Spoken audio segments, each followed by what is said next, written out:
Y'all see all them clothes hanging on that line over there? Maria been out here. We supposed to do this interview a long time ago. Done nothing but got dark. Done nothing but got dark.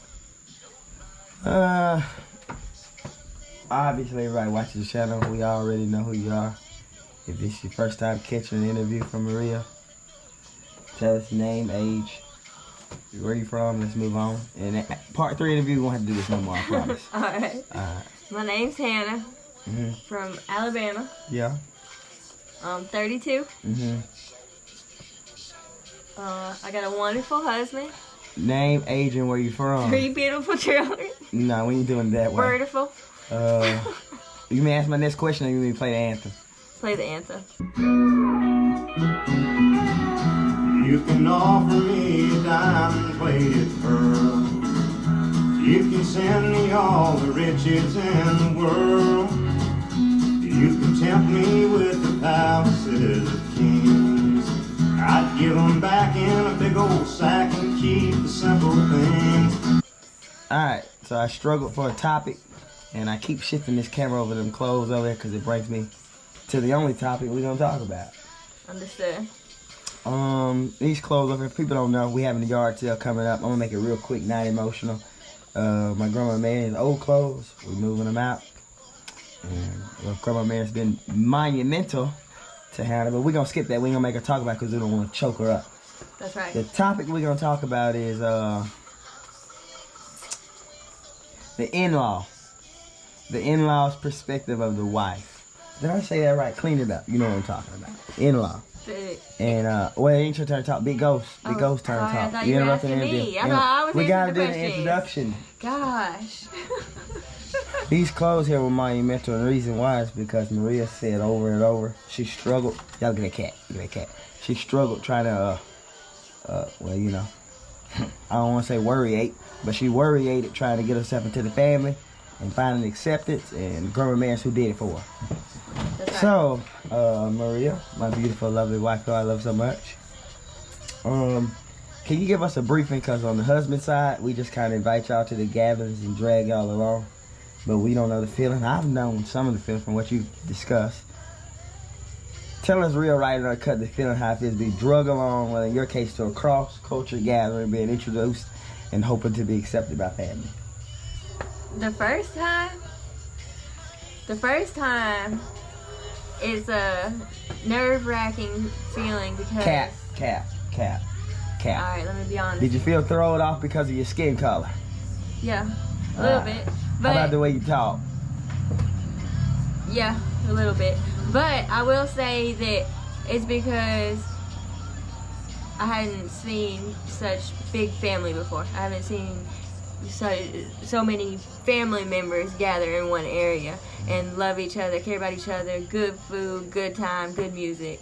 So it was really a pleasant time, and it was I can tell you one of the best times, but I won't get all into that because I'll get all mushy-gushy. I'm asking questions here. So the feeling is not, I don't want to say uncomfortable, but kind of hard to settle into? Is that sort of? No, you would think it would be. But it's not hard to settle into because in your family in particular, y'all are really welcoming. So I never really had a hard time with that. Okay. Is there anything we as husbands can do? For example, you have let's say first time introductions to marriage or to a couple. You know, you bring your new girlfriend to the function. I don't know. I need to get some shout outs before you answer that. Ooh, I know the feeling. Shout out to Trustin. Shout out to Marquisa Keisha. I can go on and on. Any advice for the husbands or any advice for the sister-in-laws if they see the new woman at the barbecue to get included, to get her feeling included into the gathering of the family? Yeah, for sure. I would think that anybody who your family is going to welcome in, you should automatically welcome in with open arms because they've already welcomed that person in their heart, into their lives and all that.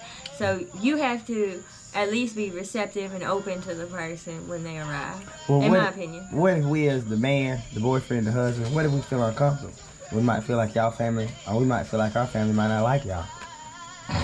What can we do? What kind of advice you got for the men? For the men bringing the women? Yeah, we might feel a little uncomfortable. We might not feel like y'all like us.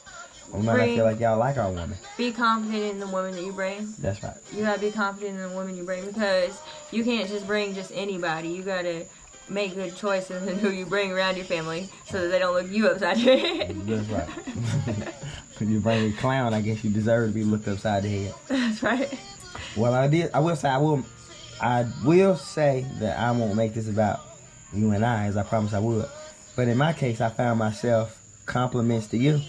When I was ups and downs of life, you were there beside me, and you never let up in no situation. That's what marriage is about. Even through the good and bad, so I'm gonna take you to any function. It can be the Black Lives Matter movement. I ain't going, but I'll take it. I'm I'll going take you anywhere with anyway. you. You know that. Next question. It's getting Last dark minute out there. country It's song. getting dark out there. What behavior should a woman not exhibit? Say she's being drugged to a barbecue and the husband ran off, left her off. Most women, I ain't making myself a woman. Maybe they're going pout. What behavior should they not exhibit? You don't want to go off by yourself anywhere. You go off by yourself, you're gonna be by yourself. As long as you're friendly, as long as you're kind and respectful, most of the time people are gonna be kind and respectful back to you.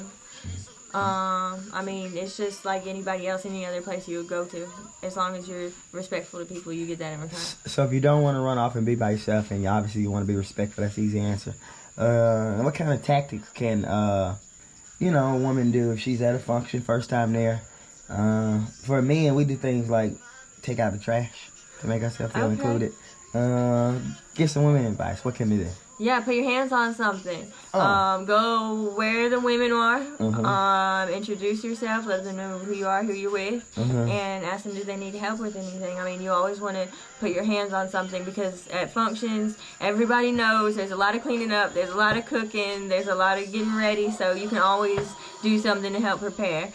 And I think that including yourself into the functions, including yourself into the gatherings, is really, really important, because if you don't let the people who know who you are, they're always going to wonder, what your motives are, what you're around, why you're around, in my case, why you're around Chris, what you're doing with your life. Are you a positive influence, negative influence? They're going to pick that apart quickly, so.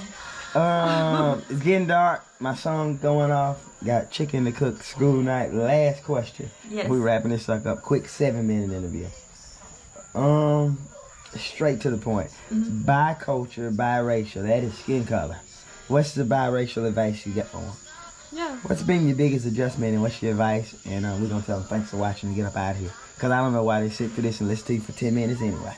Communication is so important, especially when you come from two different backgrounds and you see stuff so differently. You got to be able to communicate about stuff that you agree about and what you disagree about. Communication is so important, because even through the disagreements, it's okay to disagree about stuff, because you aren't the same person. You didn't come from the same place. You have two different outlooks on stuff, and that's okay. You can be two different people, but don't forget that God put y'all together, and whenever you married, you made the vows you're there for the good and you're there for the bad. So don't forget that people have good days and bad days. I gotta give you credit, because you backed up in vows. Good Lord. Going to. I would have slammed the door and changed the locks a bunch of times on me. Nah. We're gonna get out of here. It's getting dark. We got a part 3 coming. We're gonna probably do these things once a week. Reason being, it's really fun to watch. I'm sure they're helping somebody. And for husbands like me who struggle at listening the first time, and they say fools are kind of blind, I can sit back and watch these interviews. And I can listen to my wife over and over. You gonna tell them thanks for watching, or am I? Tell them this time. All right, y'all get up out of here. That's not kind.